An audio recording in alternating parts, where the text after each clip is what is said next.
ये क्या अनर्थ करने जा रहे हो?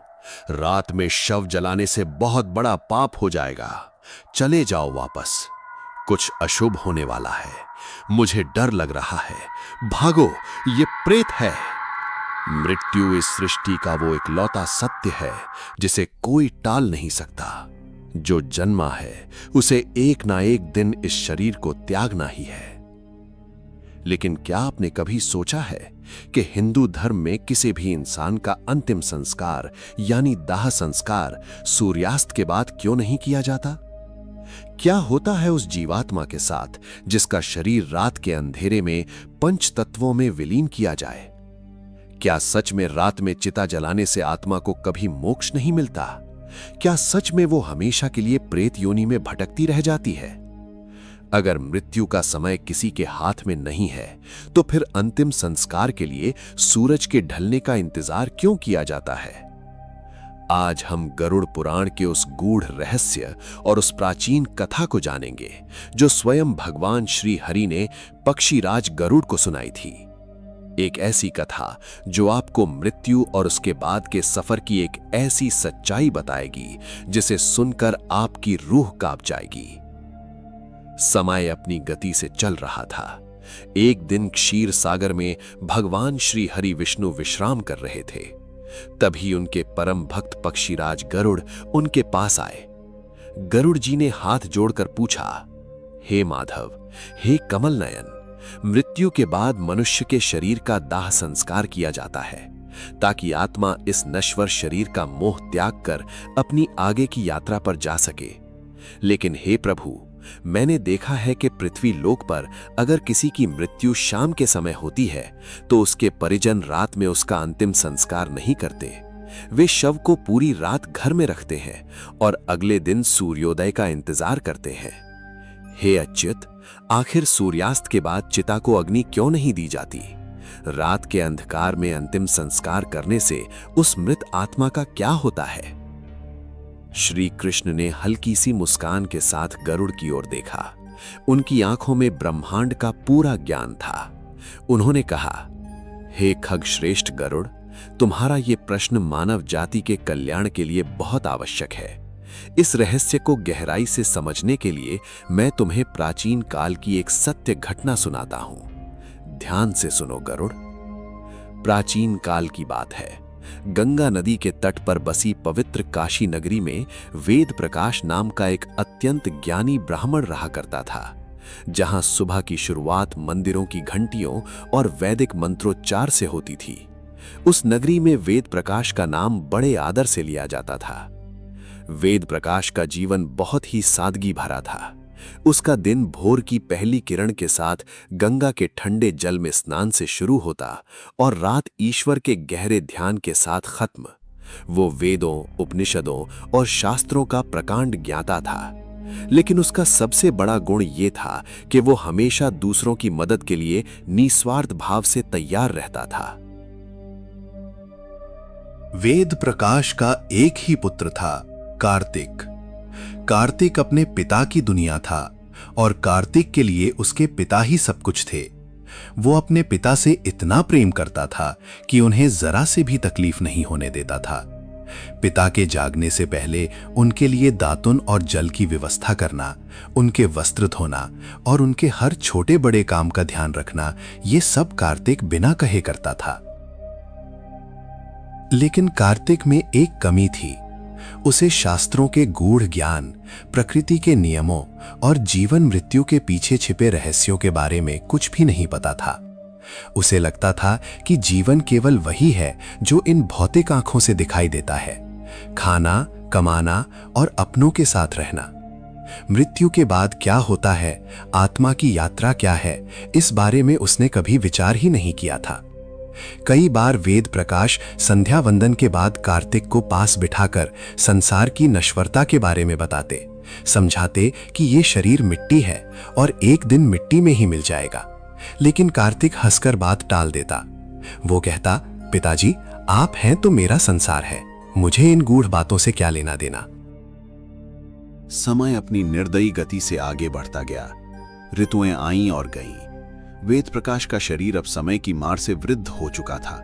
उसकी हड्डियां कमजोर हो गई थीं, चेहरे पर झुर्रियों ने डेरा डाल लिया था और उस ज्ञानी ब्राह्मण को भी अब अपने तपोबल से यह आभास होने लगा था कि उसके शरीर त्यागने का समय निकट आ गया है। एक दिन अचानक वेद प्रकाश की तबीयत बहुत बिगड़ गई। जो वेद प्रकाश कभी थकता नहीं था, वो आज चारपारी से उठ भी नहीं पा रहा था।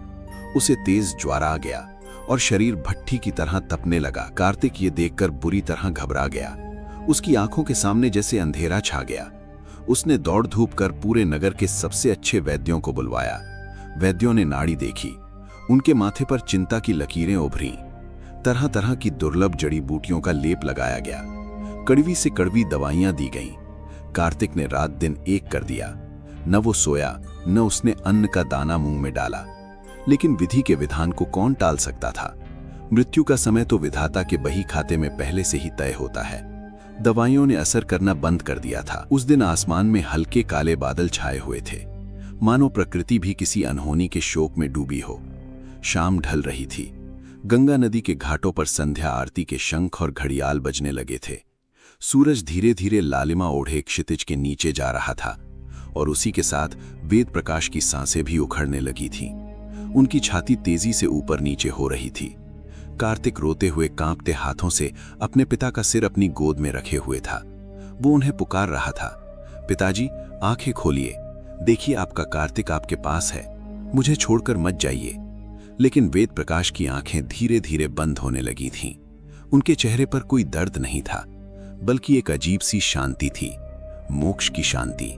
और फिर जैसे ही सूर्य ने अपनी अंतिम किरण समेटी और अंधकार ने अपना आंचल फैलाया, ठीक उसी क्षण वेद प्रकाश के प्राण पखेरु उड़ गए।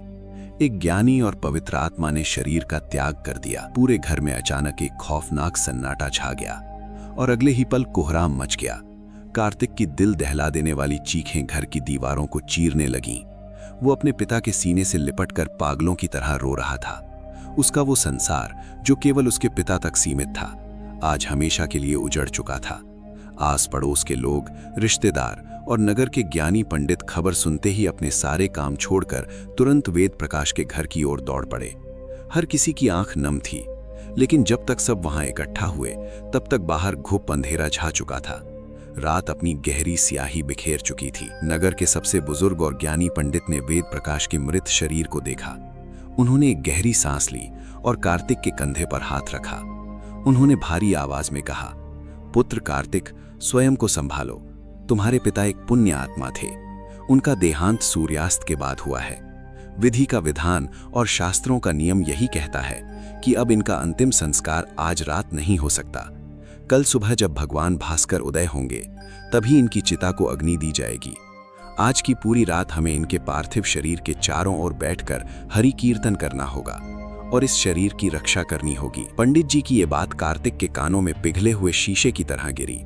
उसे विश्वास ही नहीं हो रहा था कि जो लोग कल तक उसके पिता के ज्ञान और उनकी पवित्रता के आगे सिर झुकाते थे, जो उनका इतना सम्मान करते थे, वे आज उनके निर्जीव शरीर के लिए ऐसी कठोर बात कह रहे हैं।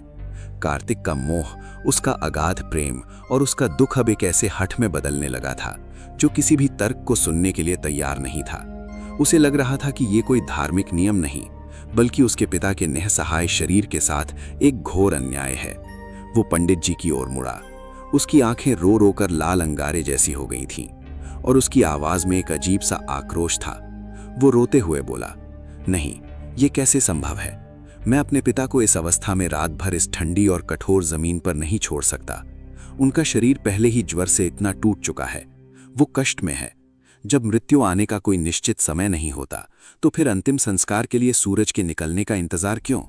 मैं अभी इसी रात, इसी पल उनका अंतिम संस्कार करूंगा। मुख्य पंडित जी ने आगे आकर कार्तिक के सिर पर हाथ फेरते हुए कहा, पुत्र, हम तुम्हारा दुख समझते हैं, लेकिन भावनाओं के इस तूफान में बहकर प्रकृति, ब्रह्मांड और धर्म के उन अटल नियमों को मत तोड़ो जो सदियों से तय हैं। मृत्यु केवल इस 5 भौतिक शरीर का अंत है, लेकिन आत्मा का अंत नहीं होता।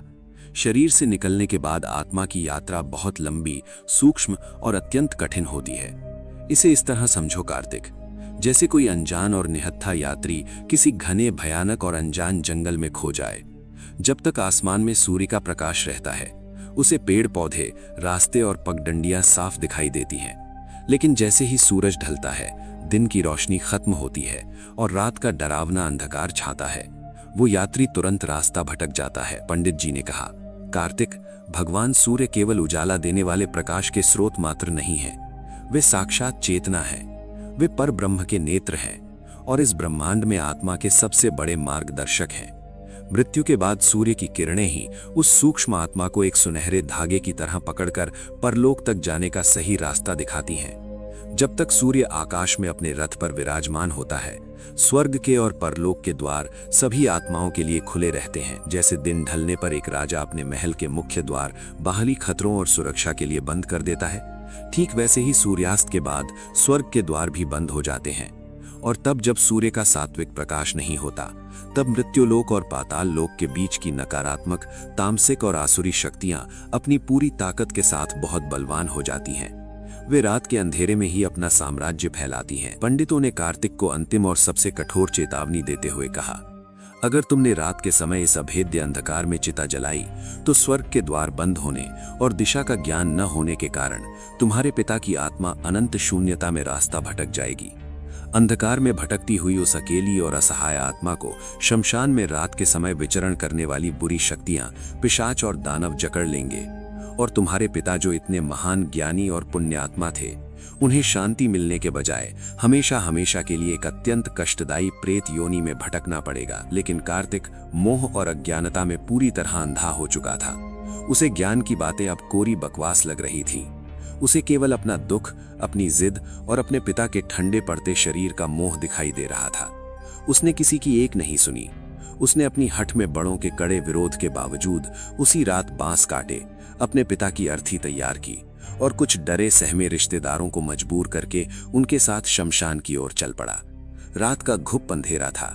काशी नगरी की गलियां सूनी थीं। गंगा नदी के किनारे बसे शमशान घाट पर एक ऐसा डरावना सन्नाटा पसरा हुआ था जो हड्डियों में सिहरन पैदा कर दे। अमावस्या जैसी उस काली रात में केवल शमशान के कुत्तों के लंबी आवाज में रोने की मनहूस आवाजें गूंज रही थीं और बरगद के पुराने पेड़ों से टकराती तेज ठंडी हवाओं की डरावनी सरसराहट। शमशान का वो खौफनाक और वीरान माहौल किसी के भी दिल में दहशत पैदा कर देता। लेकिन कार्तिक जैसे किसी वशीकरण में था। उसने कांपते हाथों से लकड़ियां चीनी और अपने पिता के पार्थिव शरीर को चिता पर लेटाया। उसने विधि विधान, शास्त्रों के कठोर नियमों और ज्ञानी पंडितों की उन चेतावनियों को पूरी तरह दरकिनार करते हुए रात के उस भयानक और मनहूस अंधेरे में एक जलती हुई मशाल से चिता को मुखाग्नि दे दी। अग्नि की लपटें जैसे ही उठीं, जैसे शमशान की सदियों से सोई हुई नकारात्मक और अतृप्त शक्तियां एक साथ जागृत हो गईं। आग की लपटें सीधी उठने के बजाय हवा में अजीब तरह से नाचने लगीं, मानो वे भी उस अंधेरे से डर रही हों। जैसे ही वेद प्रकाश का शरीर जलकर राख हुआ, उनकी पवित्र और सूक्ष्म आत्मा अपने उस मृत शरीर के बंधन से आजाद तो हुई, लेकिन वो ऊपर की ओर यानी स्वर्ग के प्रकाश की ओर नहीं जा सकी, क्योंकि आसमान में सूर्य का वो मार्गदर्शक प्रकाश नहीं था और सूर्यास्त के कारण स्वर्ग के द्वार पूरी तरह से बंद हो चुके थे। वेद प्रकाश की वो निराकार आत्मा शमशान के उसी घने दम घोंटू और भयानक अंधेरे में बीच में ही खड़ी रह गई। उसे कुछ समझ नहीं आ रहा था कि उसे किस दिशा में जाना है। यमदूत भी उसे लेने नहीं आ सके, क्योंकि सूर्यास्त के बाद मृत्युलोक से यमलोक तक जाने वाला वो दिव्य संपर्क मार्ग अंधकार में डूबकर कट जाता है। आत्मा पूरी तरह से अकेली और दिशाहीन हो चुकी थी। तभी शमशान के उस काले अंधेरे में भटकने वाली बुरी, भूखी और तामसिक शक्तियों ने उस नई और भटकती हुई पवित्र आत्मा को महसूस कर लिया। उन काली परछाइयों ने वेद प्रकाश की आत्मा को चारों ओर से घेर लिया। वे उसे खींचने लगीं। वेद प्रकाश की आत्मा उस भयानक पीड़ा में चीखती रही, अपने पुत्र कार्तिक को पुकारती रही, उससे मदद मांगती रही, लेकिन कोई जीवित मनुष्य उस सूक्ष्म जगत की आवाज नहीं सुन सकता था। चिता के पास बैठा कार्तिक अपने पिता की राख को देखकर रो रहा था, इस बात से पूरी तरह अनजान कि उसने क्या अनर्थ कर दिया है। सूर्य का मार्गदर्शक प्रकाश न मिलने के कारण वेद प्रकाश की महान आत्मा को मुक्ति नहीं मिली और वो अनंत अंधकार में धकेल दी गई। वो प्रेत योनि में चली गई। वो ज्ञानी ब्राह्मण जिसने जीवन भर धर्म का पालन किया, आज अपने ही पुत्र की एक हठ और नासमझी के कारण प्रेत बनकर उसी शमशान और अपने ही घर के आसपास भटकने के लिए मजबूर हो गया। शमशान में चिता की आग अब पूरी तरह ठंडी पड़ चुकी थी। दहकते हुए अंगारे अब राख की निर्जीव ढेरी में बदल चुके थे। वेद प्रकाश का नश्वर शरीर उसी राख में विलीन हो चुका था। लेकिन उनकी आत्मा अब उस असीम और भयावह अंधकार का हिस्सा बन गई थी जिसे प्रेत योनि कहते हैं। एक ऐसी दुनिया जहां न दिन का उजाला है न रात का सुकून, बस एक अंतहीन और असहनीय पीड़ा है। कार्तिक भारी कदमों से अपने घर लौट आया। कुछ दिन बीत गए। वेद प्रकाश के घर में अब एक अजीब सी खामोशी रहने लगी थी। वो खामोशी जो शांति का प्रतीक नहीं बल्कि एक अनदेखे डर का एहसास कराती थी। घर की हवा भारी भारी और घुटन भरी लगने लगी थी। जिस घर के कोने कोने में कभी सुबह शाम वेदों की ऋचाएं और हरि कीर्तन गूंजता था, वहां अब एक डरावना और मनहूस सन्नाटा पसर गया था।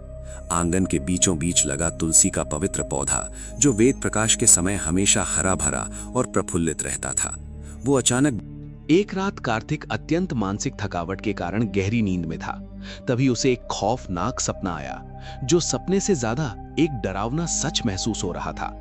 उसने देखा कि उसका पिता वेद प्रकाश एक ऐसे घोर और अनंत अंधकार में फंसा हुआ है जहां प्रकाश की एक किरण तक नहीं पहुंच पा रही।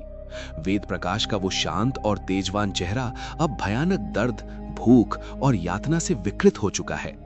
उनके बाल बिखरे हुए हैं और वे भटकी हुई डरावनी और विभत्स आत्माओं की एक विशाल भीड़ के बीच असहाय खड़े हैं। वेद प्रकाश बुरी तरह रो रहे थे। उनके आंसू रुकने का नाम नहीं ले रहे थे। उन्होंने अपनी लाल और धसी हुई आंखों से कार्तिक की ओर देखते हुए एक ऐसी दर्द भरी आवाज में पुकारा जो सीधे कार्तिक की रूह को चीर गई। पुत्र कार्तिक, तुमने ये क्या किया? तुमने मेरे पार्थिव शरीर को रात के उस अपवित्र अंधकार में अग्नि क्यों दी? तुमने अपनी झूठी ममता में मुझे स्वर्ग जाने से रोक दिया। देखो मेरी ये दुर्दशा। मैं इस अंधकार से, इस भूल भुलैया से बाहर नहीं निकल पा रहा हूं। मुझे भयंकर भूख लगती है, लेकिन मैं इस योनि में कुछ खा नहीं सकता। मेरे कंठ प्यास से जल रहे हैं, लेकिन मैं एक बूंद पानी पी नहीं सकता। मुझे मुक्ति नहीं मिली है कार्तिक। मैं प्रेत बन गया हूं। ये आसुरी शक्तियां मुझे खींच रही हैं। मुझे बचा लो पुत्र। मुझे इस नर्क से आजाद करो। पिताजी! कार्तिक एक भयानक चीख मारकर अपने बिस्तर से उठ बैठा। उसका पूरा शरीर ठंडे पसीने से लथपथ था। उसकी सांसें धौंकनी की तरह तेज चल रही थीं। उसे स्पष्ट रूप से महसूस हुआ कि उसके कमरे का तापमान अचानक बहुत गिर गया है। हड्डियां कंपा देने वाली ठंडक वहां फैल गई है और कमरे में ठीक उसी समय कोई अदृश्य शक्ति मौजूद है जो अत्यंत कष्ट और पीड़ा में तड़प रही है। उस रात के बाद कार्तिक की रातों की नींद पूरी तरह उड़ गई। उसकी आंखों के नीचे गहरे काले घेरे पड़ गए। रातों का डर और पिता की उस दुर्दशा के विचार से उसका स्वास्थ्य दिन ब दिन गिरने लगा। घर की बची खुशी शांति भी पूरी तरह नष्ट हो गई। अब उसके अज्ञान का पर्दा पूरी तरह फट चुका था।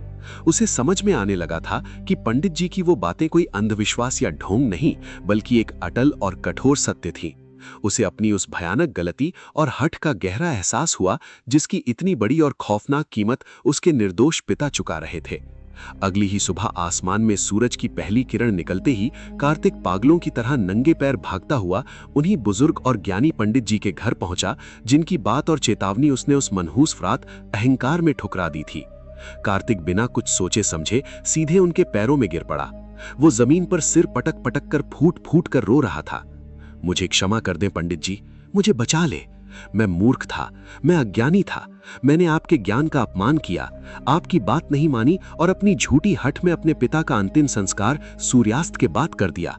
कल रात मेरे पिता मेरे सपने में आए थे। वो रो रहे थे, वो बुरी तरह तड़प रहे थे। वो कह रहे थे कि उन्हें मुक्ति नहीं मिली है और वो प्रेत बन गए हैं मेरे ही हाथों। मैंने अपने ही देवतुल्य पिता को हमेशा हमेशा के लिए नर्क में ढकेल दिया। पंडित जी ने शांत होकर गहरी करुणा के साथ कहा, पुत्र, सनातन धर्म में हर भूल, हर पाप का प्रायश्चित मौजूद है। तुम्हारे पिता वास्तव में एक महान पुण्य आत्मा थे, लेकिन अब तुम्हें अपने पिता की आत्मा को उस भयानक प्रेत योनि के दलदल से बाहर निकालने के लिए नारायण बलि का अत्यंत कठोर और असाधारण अनुष्ठान करना होगा। तुम्हें तुरंत बिना एक क्षण गंवाए एक पवित्र तीर्थ स्थान पर जाना होगा। वहां जाकर तुम्हें कठोर तपस्या करनी होगी और साक्षात भगवान श्री हरि विष्णु से अपने पिता की मुक्ति की भिक्षा मांगनी होगी। इसके अलावा अब इस पूरे ब्रह्मांड में कोई और मार्ग नहीं बचा है। नारायण बलि का नाम सुनते ही कार्तिक के मृतप्राय शरीर के भीतर जैसे एक नई उम्मीद की किरण जाग उठी। उसके आंसुओं की जगह अब एक दृढ़ संकल्प ने ले ली थी। उसने बिना एक पल गवाए उसी समय तीर्थ की ओर प्रस्थान करने का निर्णय लिया। कार्तिक अपनी यात्रा पर निकल पड़ा। ये यात्रा केवल कुछ मीलों की या किसी एक नगर से दूसरे नगर की नहीं थी। ये उसके जीवन के सबसे बड़े पश्चाताप की यात्रा थी। उसने अपने पैरों से खड़ाऊं उतार फेंके। नंगे पैर बिना कुछ खाए पिए वो तपती धूप, कंटीले जंगलों और उफनती नदियों को पार करता हुआ आगे बढ़ता रहा। रास्तों के नुकीले पत्थरों ने उसके पैरों को छलनी कर दिया था। तलवों से खून रिस रहा था। शरीर थककर चूर हो गया था। लेकिन कार्तिक के कदम एक पल के लिए भी नहीं रुके। जब भी उसकी हिम्मत टूटती, उसके मन में केवल अपने पिता का वो रोता हुआ, तड़पता हुआ चेहरा उभर आता और उसकी आंखों से आंसू बहने लगते। अंततः कई दिनों की कठोर और दर्दनाक यात्रा के बाद वो एक अत्यंत पवित्र तीर्थ स्थल गया पर पहुंचा। वहां पहुंचकर उसने घाट पर बैठे विद्वान और सिद्ध ब्राह्मणों के सामने अपने पाप की पूरी व्यथा रो रो कर सुनाई। ब्राह्मण भी उस ज्ञानी वेद प्रकाश की ये दुर्दशा सुनकर व्यथित हो गए। ब्राह्मणों ने कार्तिक को सबसे पहले गंगा के पवित्र जल में स्नान कर अपने शरीर और मन की शुद्धि करने को कहा और फिर विधिवत नारायण बलि का वो महाअनुष्ठान शुरू हुआ। नारायण बलि कोई साधारण पूजा, श्राद्ध या पिंडदान नहीं है। ये एक ऐसा तांत्रिक और वैदिक कर्म है जो सीधे परलोक की शक्तियों से जुड़ता है। ब्राह्मणों ने कार्तिक को बताया कि जब कोई आत्मा इस तरह अंधकार में भटक जाती है और प्रेत बन जाती है तो कुशा घास, जो अत्यंत पवित्र मानी जाती है, का एक प्रतीकात्मक पुतला बनाया जाता है। उस पुतले में मंत्रों की असीम शक्ति से उस भटकी हुई, तड़पती हुई आत्मा का आह्वान किया जाता है। फिर साक्षात भगवान श्री हरि विष्णु, जो मोक्ष के प्रदाता हैं, उनकी विशेष पूजा की जाती है, क्योंकि इस ब्रह्मांड में केवल और केवल वही एक शक्ति है जो किसी आत्मा को प्रेत योनि के उस गहरे और अभेद्य अंधकार से बाहर खींच सकते हैं। यमराज भी जिनके आदेश से चलते हैं, उन श्री हरि की शरण में जाना ही अंतिम विकल्प था। घाट पर 3 दिनों और 3 रातों तक ये कठोर अनुष्ठान निरंतर चला। कार्तिक ने अन्न का एक दाना तो क्या, जल की एक बूंद तक अपने कंठ से नीचे नहीं उतारी। वो धूप में तपता रहा, रात की ठंड में ठिठुरता रहा, लेकिन उसकी आंखें और हाथ आसमान की ओर ही उठे रहे। वो हर पल, हर सांस के साथ रो रो कर भगवान विष्णु से अपने पिता की मुक्ति की भीख मांगता रहा। और फिर आया तीसरा दिन, जब अनुष्ठान अपने चरम पर था। अंतिम आहुति दी जा रही थी। वेद मंत्रों की गूंज से पूरा घाट कांप रहा था। कार्तिक ने अपनी पूरी आत्मा की पुकार को इकट्ठा किया और अपना सिर जमीन पर टेक कर गगन भेदी स्वर में भगवान श्री हरि को पुकारा। और तभी एक अद्भुत चमत्कार हुआ। अचानक वहां का पूरा माहौल पूरी तरह बदल गया। हवा का रुख बदल गया। जो भारीपन और नकारात्मकता कार्तिक पिछले कई दिनों से अपने कंधों पर महसूस कर रहा था, वो एकदम से किसी धुएं की तरह गायब हो गया। घाट की हवा में अष्टगंध, चंदन और पारिजात के फूलों की एक अजीब सी दिव्य सुगंध फैल गई। नदी की लहरें एकदम शांत हो गई और कार्तिक के मन में एक ऐसी असीम शांति छा गई जो उसने अपने जीवन में पहले कभी महसूस नहीं की थी। ठीक उसी क्षण कार्तिक को आभास हुआ कि उसके ठीक सामने कोई खड़ा है। उसने धीरे से अपनी आंखें खोली। उसके पिता वेद प्रकाश उसके सामने खड़े थे, लेकिन इस बार उनके चेहरे पर कोई दर्द, कोई भूख या प्रेत योनि की कोई यातना नहीं थी। उन्होंने सफेद और अत्यंत चमकदार दिव्य वस्त्र धारण किए हुए थे और उनके चेहरे पर करोड़ों सूर्यों के समान एक असीम अलौकिक शांति थी। वेद प्रकाश की आंखों में अपने पुत्र के लिए अथाह प्रेम था। उन्होंने मुस्कुराते हुए अपना पारदर्शी और प्रकाशमय हाथ कार्तिक के सिर पर रखा और उसे अपनी मूक भाषा में आशीर्वाद। तो दोस्तों, अगर गरुड़ पुराण का ये गूढ़ रहस्य और वेद प्रकाश की ये रोंगटे खड़े कर देने वाली सच्चाई सुनकर आपकी रूह कांप गई, तो इस वीडियो को एक लाइक जरूर कर देना। और हाँ, चैनल को सब्सक्राइब कर लो, क्योंकि मौत के बाद की दुनिया के ऐसे ही कई अनसुने रहस्य मैं आपके लिए लेकर आता रहूंगा। जय श्री हरि।